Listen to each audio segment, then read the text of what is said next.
The Archangel Chronicles, Chapter 24, The Lord of Slaughter. Copyright 2024 by Raymond Collodi, all rights reserved.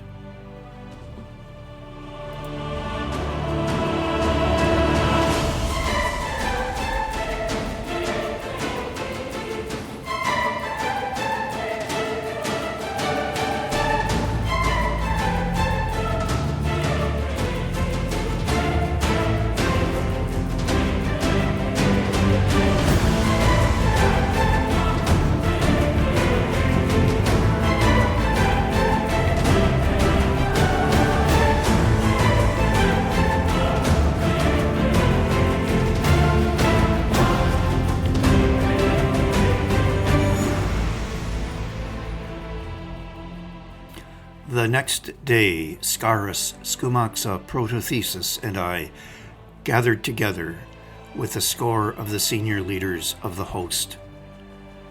They had been organized into sections of 100 warriors called Chorosoi, companies of 500 called Pentachorosoi, tagma of 1,000, and divisions of 5,000 called Pentatagma, and finally of 10,000 called Decatagma.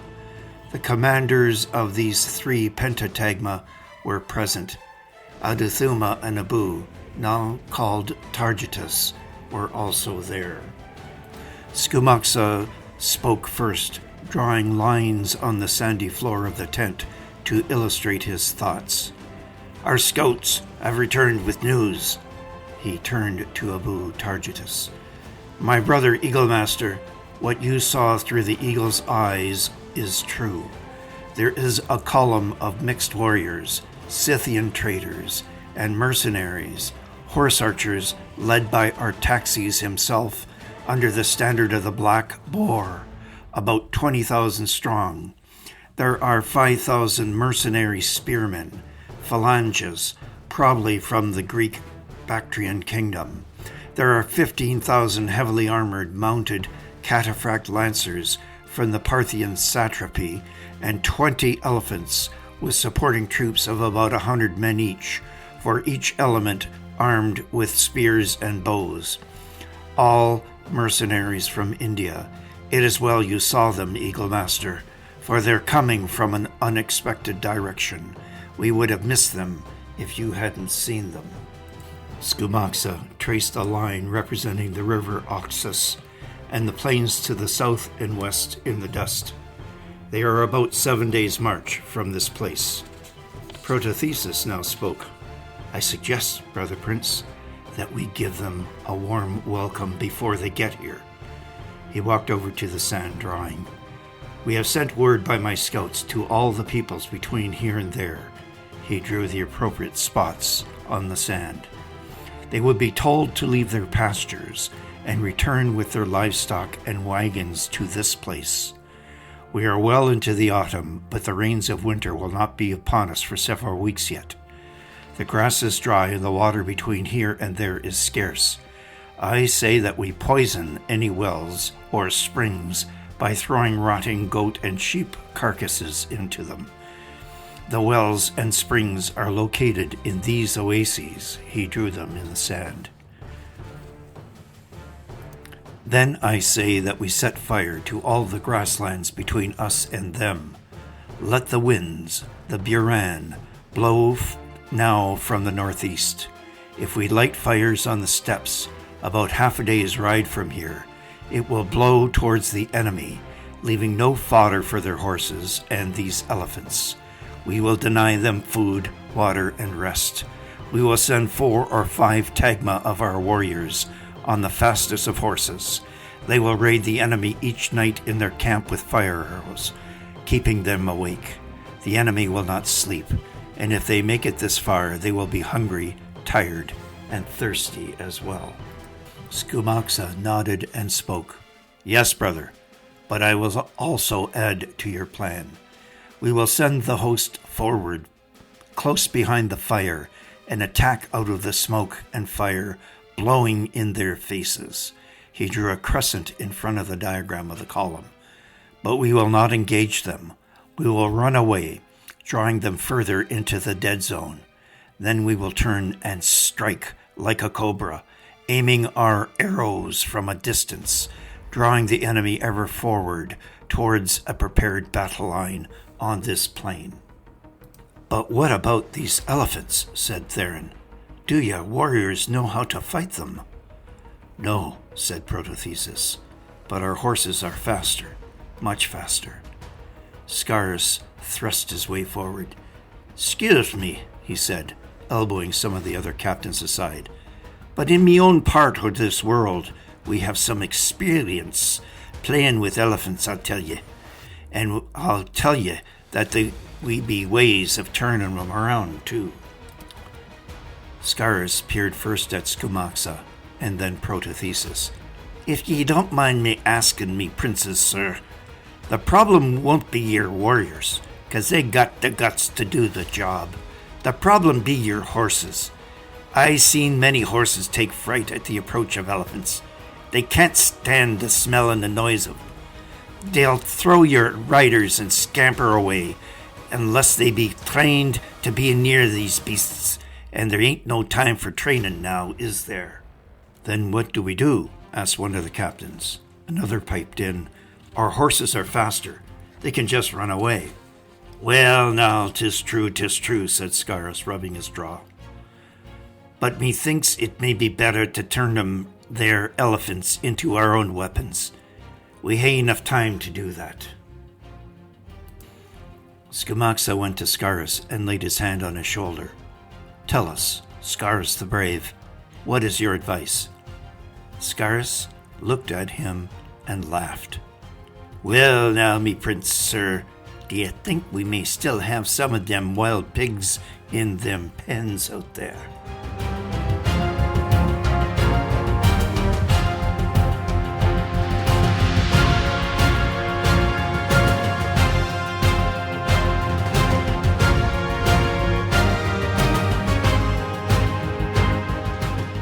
Preparations were made. The host was assembled into tagmas, pentatagma, decatagmatae, 30,000 horse archers, each armed with a quiver of 20 arrows, the deadly Scythian bow, a spatha, a short sword used for slashing, a battle axe, and a short spear. Each warrior, for there were many women amongst them, took 3 horses with them to change as needed. Wagons were assembled with vast amounts of arrows, and special riders with horses fitted with baskets on each side, filled with spare arrows to refill the quivers used up during battle. A number of mounted herdsmen, skilled with the use of long poles, tipped with lassos, and long hooked whips and pikes for controlling cattle, were distributed amongst the tagma. Scarus busied himself getting together another group of herdsmen with bales of hay and a troop of special herdsmen to prepare his ingenious elephant countermeasures.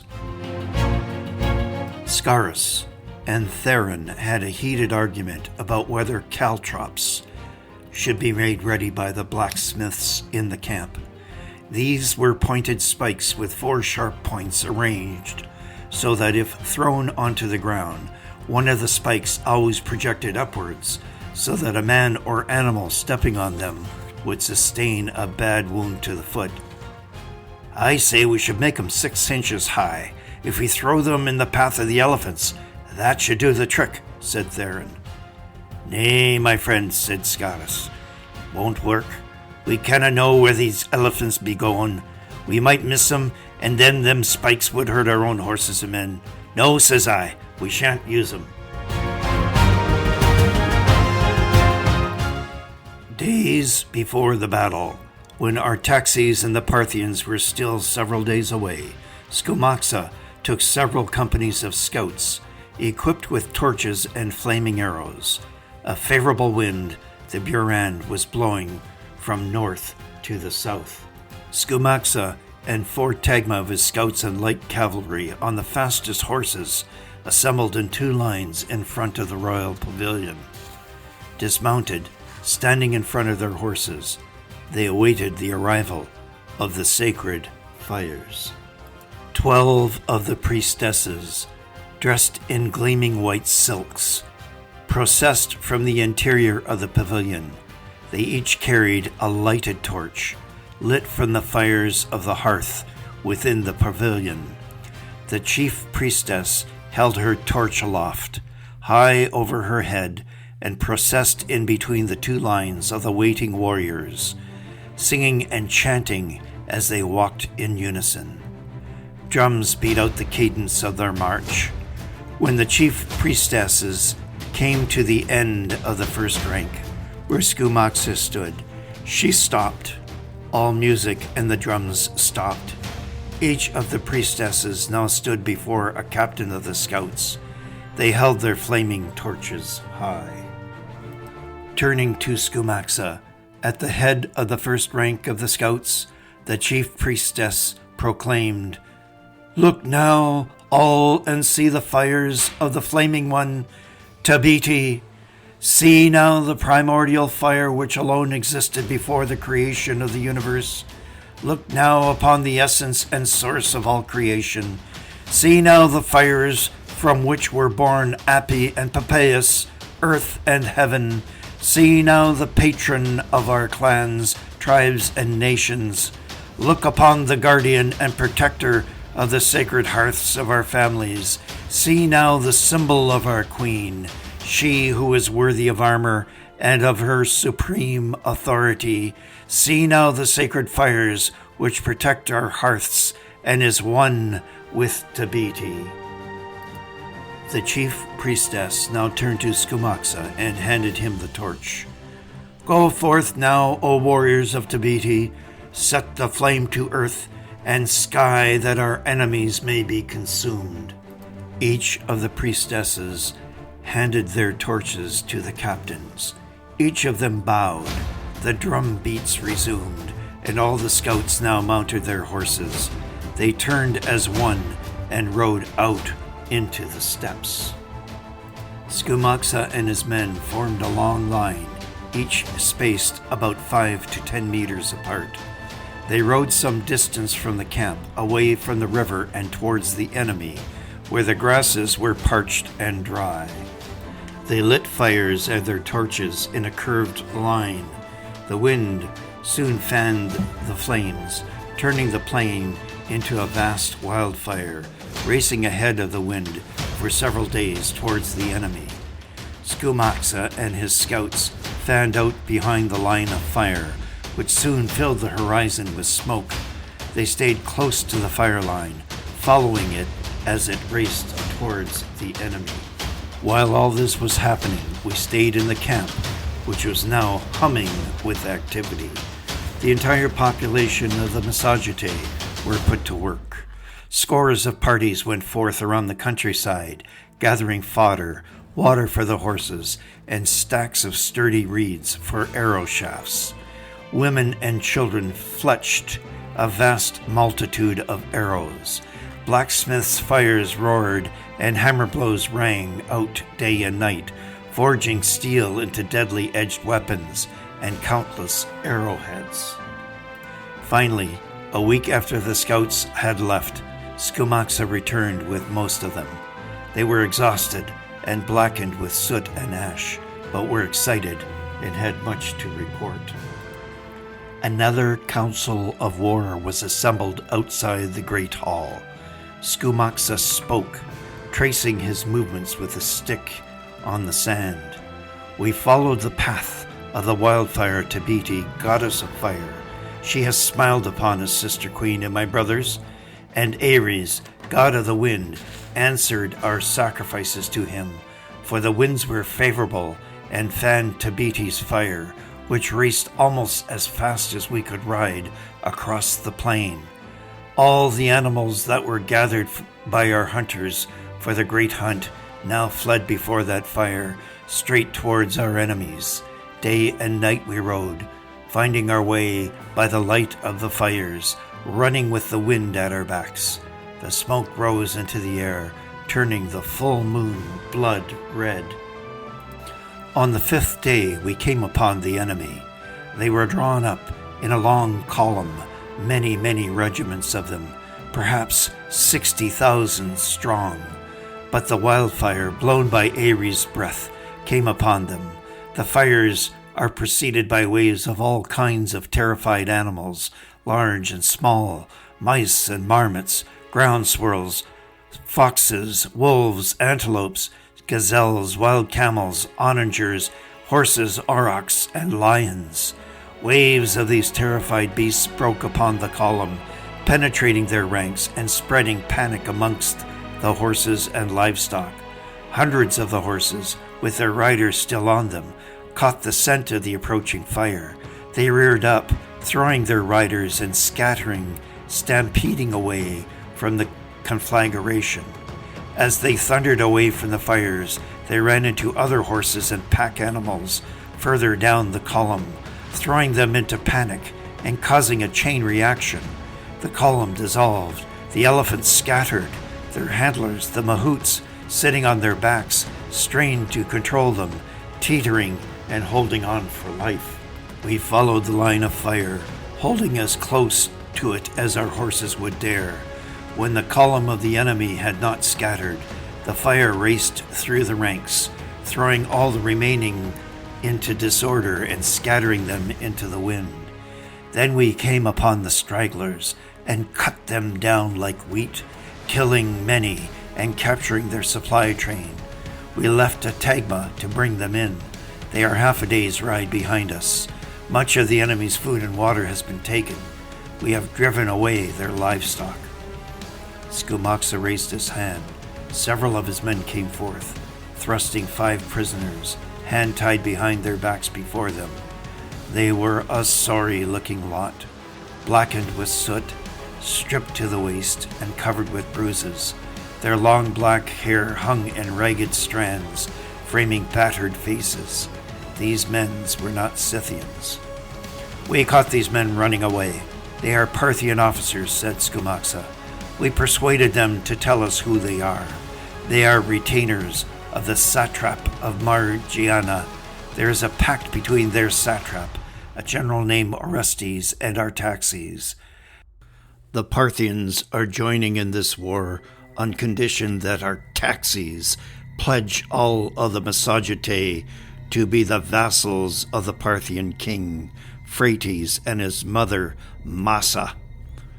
Artaxes would have us all become their slaves and lackeys.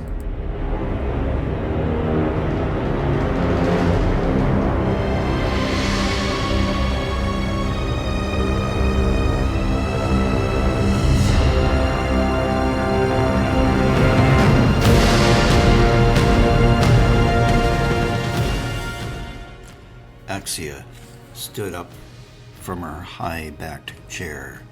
She wavered and walked with great pain and effort up to the prisoners. She did her best to hide the agony she was experiencing.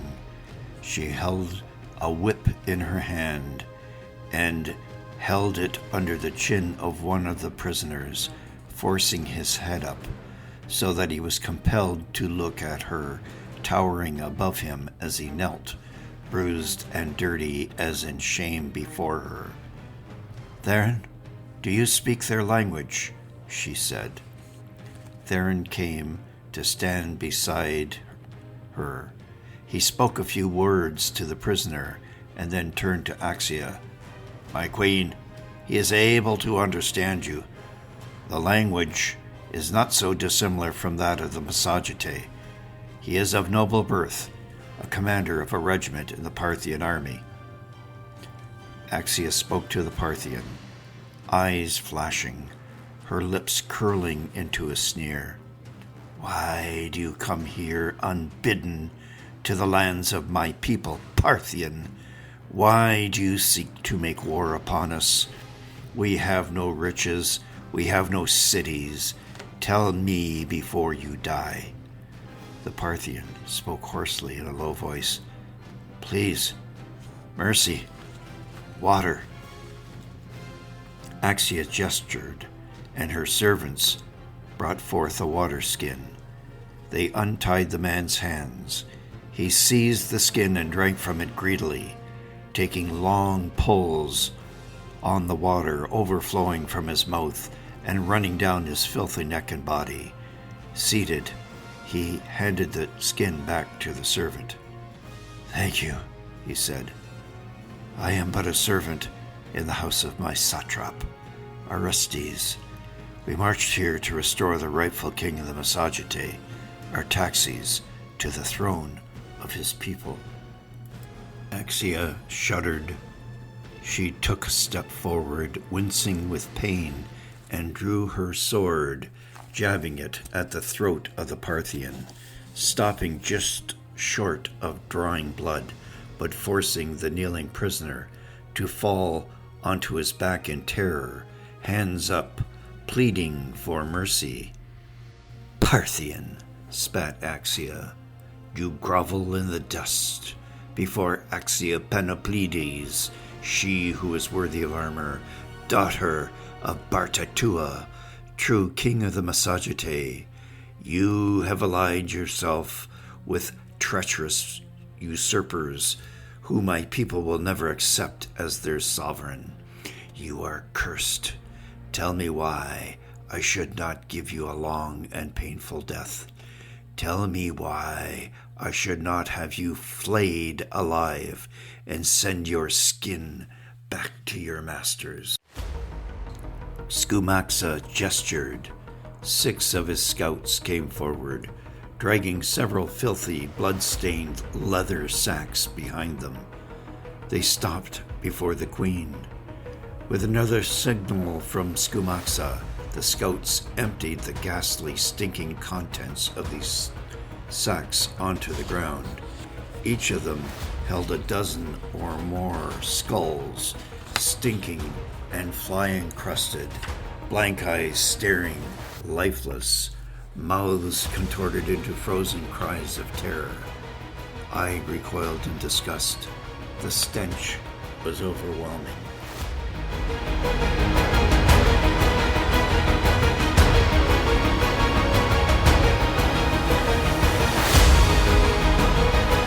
Scumaxa spoke loudly so all could hear.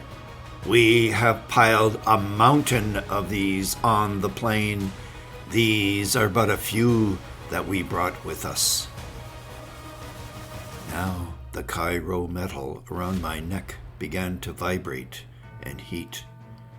I could see familiar visions of those black shadows crawling about the ground around these ghoulish trophies, spreading its black tendrils among the feet of the assembled warriors and snaking its tendrils toward Axia's feet. I had to stop this.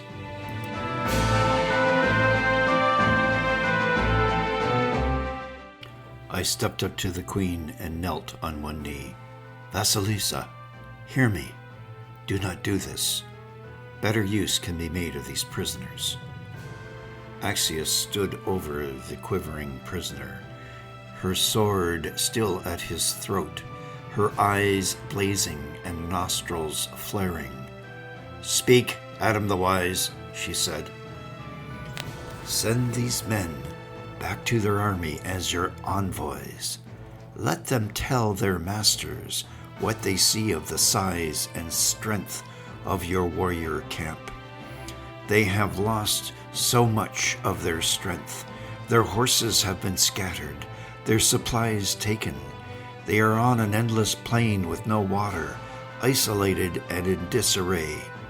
Show your wisdom, my queen. Let them tell their masters that they should go back and leave this place and deliver Artaxes to you for justice."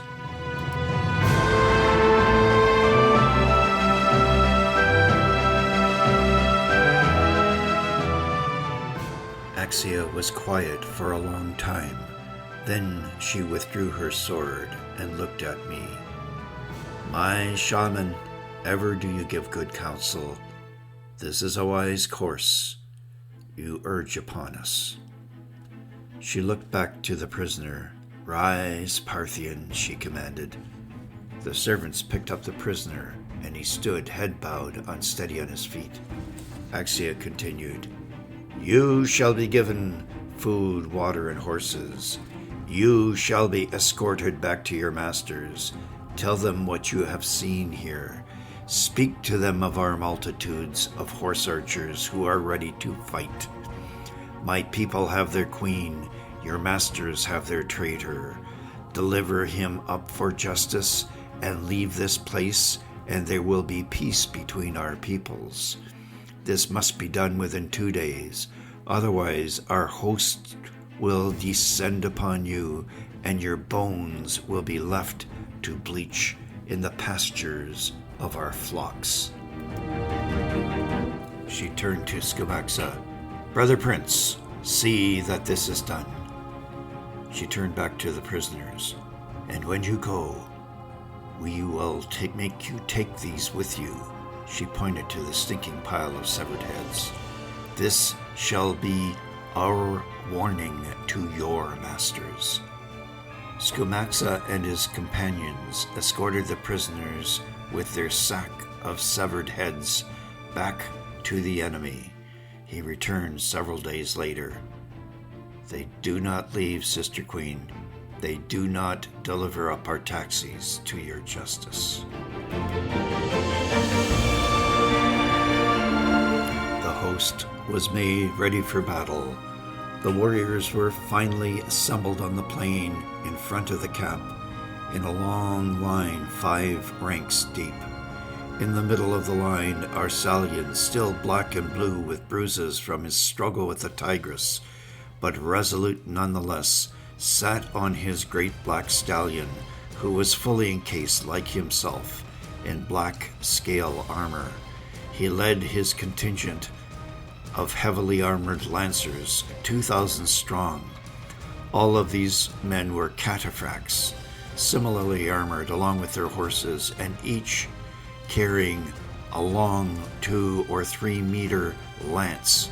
These lances required the use of 2 hands, and so the men steered their well-trained chargers with their knees when engaged in battle. They carried a small circular shield which was strapped to their upper left arm. Arsacian and his men would be the center part of the host, the anvil against which the Massagetae horse archers would strike. Scumaxa came before Axia. She had been unable to mount her horse because of the wound in her leg. She was raised there by her servants and strapped into the saddle. Scumaxa spoke loudly so that the whole army could hear. Sister Queen, the enemy lost half of their number when Tabiti's divine fire threw them into confusion, but they have reassembled on the plain. They have not dispersed as you have commanded, and were joined by another column of Parthians 2 days ago. They are on the march again. There are 15 elephants now, but more spearmen marching on foot. We have taunted them. They have pursued us. At night, we have attacked and slain many of them in their sleep. Still they come, but they are greatly weakened. They do not have food enough to feed their horde. They lack water, and their pack animals and wagons are missing. For 2 days and nights they have not slept. They have slaughtered some horses for food, but have no wood or fuel for their campfires. Protothesis now turned to the line of warriors. It is now time to strike again, my brothers and sisters. The enemy is tired, hungry, and desperate, yet they come to us. He looked back to the queen and bowed.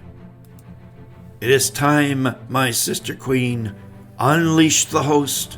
The enemy has scorned your mercy and still seek to consume our lands and our people.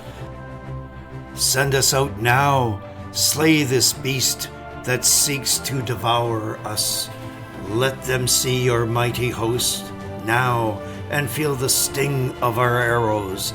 The time to cut them down is nigh. Let them see that we warriors of the house of Bartatua are ready. A mighty cry sprang up from the throats of 30,000 warriors.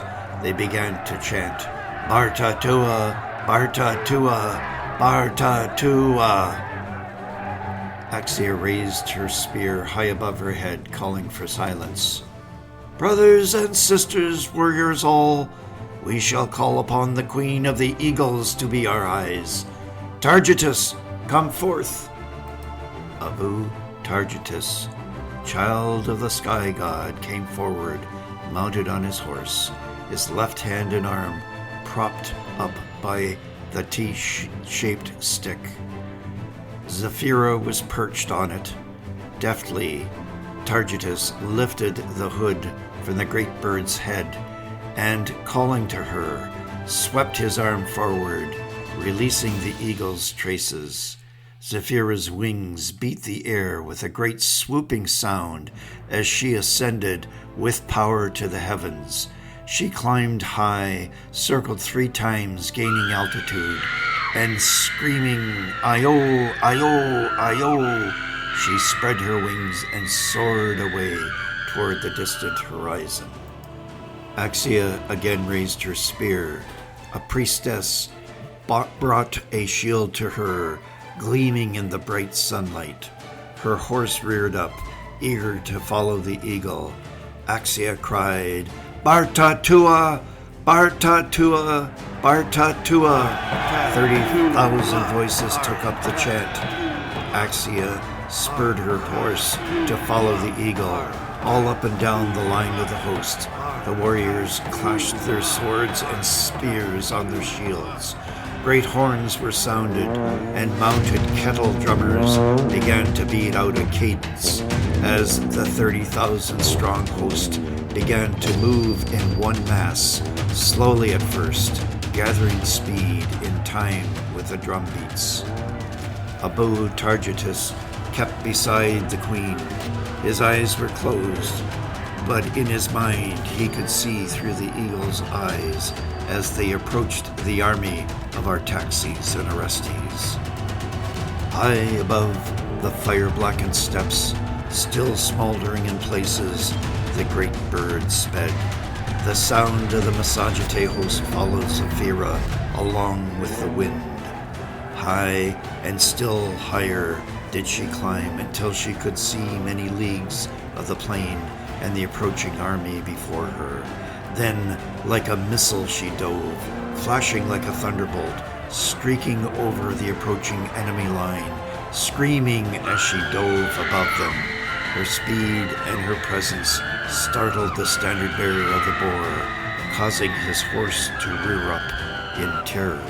Zephyria flashed above him and grabbed the standard from its pole, ripping the cloth. With mighty beats of her wings, she climbed high into the sky and flew back to Axia's approaching warriors.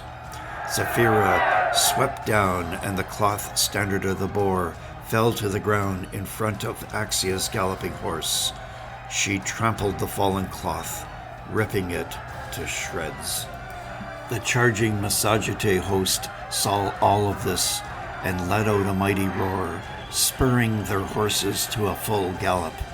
The warriors reached for their bows, holding 7 arrows in each of their draw hands, yelling and yipping like banshees as they chewed up massive clouds of dust from the blackened plain. The center of the Parthian line was anchored by the war elephants, but these poor beasts were greatly suffering for lack of food and water.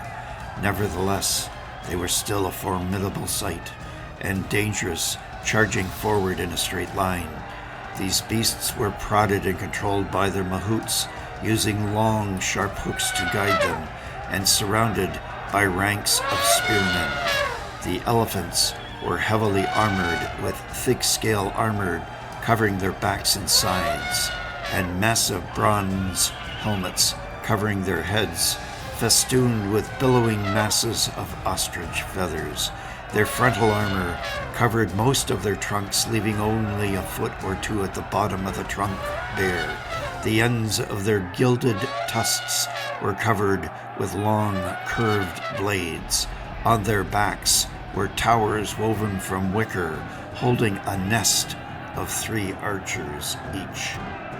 The Massagetae horse archers closed rapidly with the enemy ranks. but there was no crash or shock of contact. The Scythians rode in wave after wave, firing arrows while galloping forward at full speed, only to turn at the last second before making contact with the elephants, to unleash side volleys of arrows on the enemy ranks, and then turning completely around, firing volley after volley while facing backwards. The torrent of arrows from these volleys were so thick and so ferocious that they almost blotted out the sun. The enemy infantry and light cavalry that accompanied the elephants were cut down immediately, or fled from the awful onslaught, leaving the elephants without their covering troops. The second wave of the Massagetae horse archers parted ranks around the elephants, leaning off their horses to shoot low into their underbellies. Others aimed for the eye holes in the frontal armor, or the archers in the towers, or the mahouts. The elephants slowed and then stopped, their forward progress checked. The Massagetae riders surged through the spaces between the elephants like water flowing around rocks, and turned as they passed through the ranks, shooting volleys as they galloped en masse around and around the elephants like a swirling tornado. The third Scythian wave had mounted herders, carrying long poles with lassos on the ends, interspersed among the horse archers. They followed the horse archers to close in on the elephants. They ensnared their lassos onto the mahouts and pulled these men off the elephants, kicking and screaming as they tumbled into the dust. Some others targeted the archers in the baskets, snagging them and yanking them clean off the wicker towers. Many of the elephants began to amble about aimlessly without their mahouts to guide them, trumpeting loudly, lunging here and there, maddened at the elusive horse archers swirling around them. Now the entire host alternated between surrounding and attacking the elephants from all sides, and then speeding away to get another bundle of arrows for mounted servants following the main host. The arrows were having their effect. Several designated archers had managed to land pitch-covered flaming arrows onto some of the elephant towers, which caught fire, terrorizing the poor beasts and sending them stampeding towards the rear into the second and third Parthian lines, trampling and terrorizing their horses as they fled. Then came the third and final blow for the elephants. A herd of pigs, spurred on by Scarus and his men, were brought forward to confront the elephants. These pigs had pots of pitch strapped to their sides, and when they got close, they were set afire. These poor creatures squealed loudly and in terror bolted towards the elephants' feet. Many more of the elephants reared up, throwing archers out of the towers on their backs. The elephants were terrorized by the fire and squealing of the pigs. Their last bit of nerve and courage had been used up, and they stampeded back through the Parthian lines, trampling anyone and any beast in their path. This was the maximum point of fear and confusion for the Parthians. Through the smoke, dust, and fire, and the terrible cries of pain from men and beast alike, now came the sound of great horns and the thunder of kettle drums. The ground shook with the hoofbeats of 2,000 heavily armored Sarmatian lancers charging across the blackened fields. Each of these warriors mounted on tall black horses, covered with black scaled armor, and bearing a 10-foot heavy lance held with two hands aimed towards the center of the enemy line, where Artaxes and his party awaited in confusion. All the while, as I watched, I could sense the growing field of evil all around me, and saw the rising tide of blacker-than-night shadows and their ghostly tendrils seething among the clashing armies, wrapping around men and beast locked in desperate combat. I saw a malignant form rise high above the tumult, so dark, so black that no light could escape it. It rose towering above me. I could hear the roar of this creature's vicious laughter. Here I saw the Lord of Slaughter, the hater of humankind, drawing his dark power from the havoc and pain and despair of the battlefield. Icy cold fingers pierced my soul, and a profound sense of hopelessness seized my mind. I was in the presence of evil so profound that I was powerless. All time and all action around me stopped. I could not breathe. I felt as if this creature was drawing me to itself and would devour me.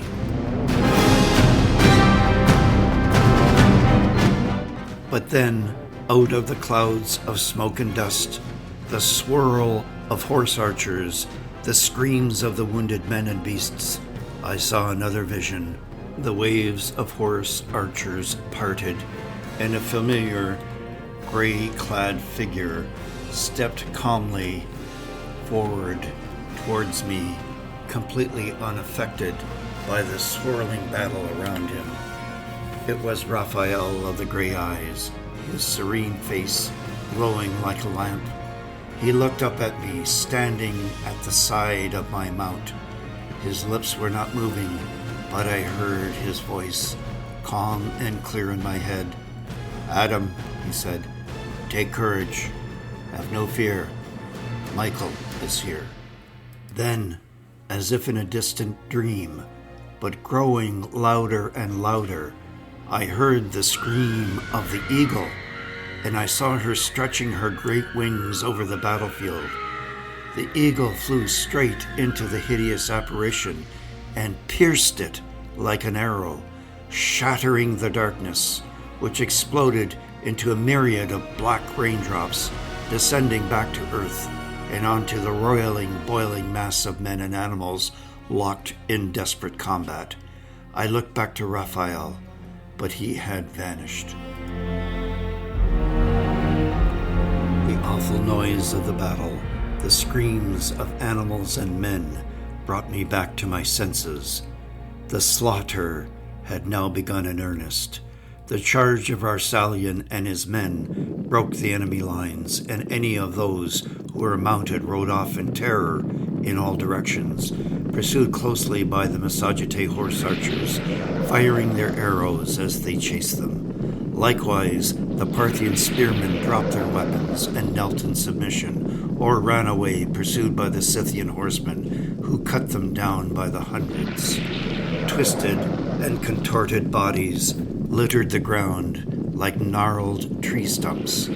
I saw movement among the twisted bodies. It was a Parthian cataphract who lay groaning under his horse. His horse's legs had been cut with a sharp blade, and arrows protruded from the eye holes in its armor. The lancer had been crushed by the weight of his mount. He was coughing blood. I stopped, dismounted, and tried to pull him free. He screamed as I did so. I knelt beside him and unfastened the chin strap to his helmet. I placed my hand behind his neck and gave him a drink of water. He looked at me through half-closed eyes, and I could see his light fading away. I lay his head to rest on a bundled-up cloak I found nearby. He was struggling to speak. I lowered my ear to his mouth. "Bandaka" was all he whispered. I knew that this was the Parthian word for servant, or vassal, or duty, and I closed his eyes, and he was gone. Still mounted on her gilded, armored horse, but I could see a trail of blood down the horse's side, coming from Axia's thigh. She looked pale. Mounted, she came slowly, picking her way through the twisted bodies on the ground to me, and stopped, towering above me as I knelt by the dead warrior. She was backlit by the sun, and she seemed to be encased in a glowing aura. She spoke in a weary voice. "Why do you comfort our enemies, my shaman? Why do you grieve for these people who invaded our land and would enslave us?" I stood up. "It is my way, Vasilisa. I am a healer.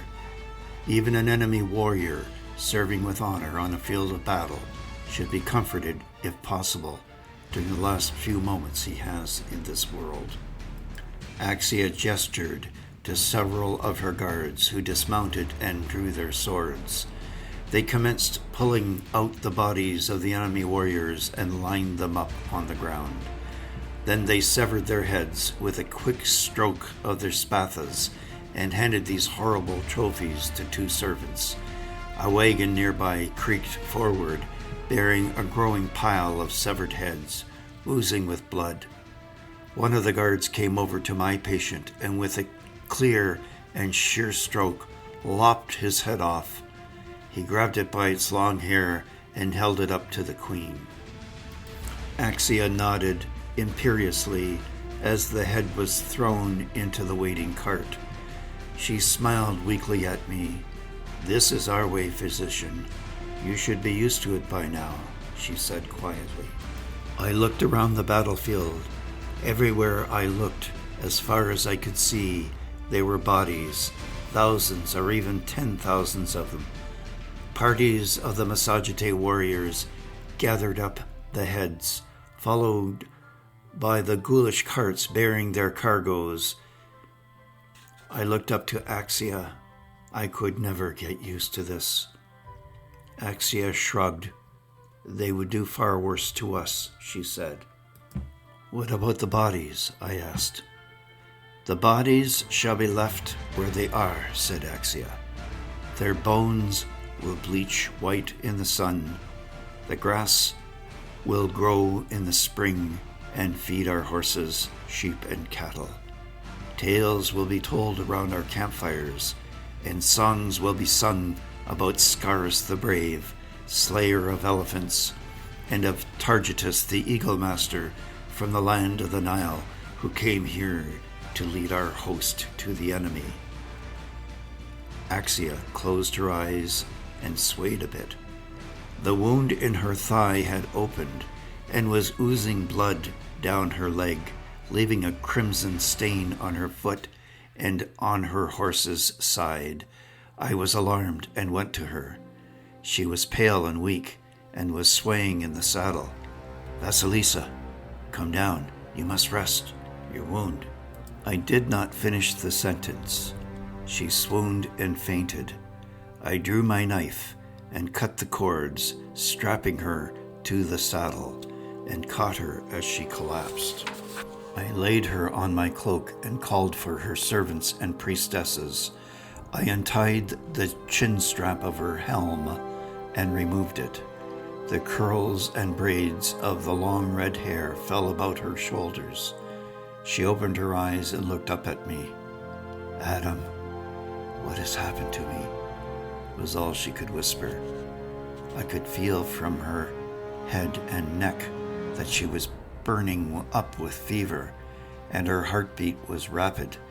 She was breathing with some difficulty. She reached up and grabbed my shoulder. Her eyes widened. She shook with a spasm and whispered, "Arsalan, tell him." She sighed, went limp, and was silent.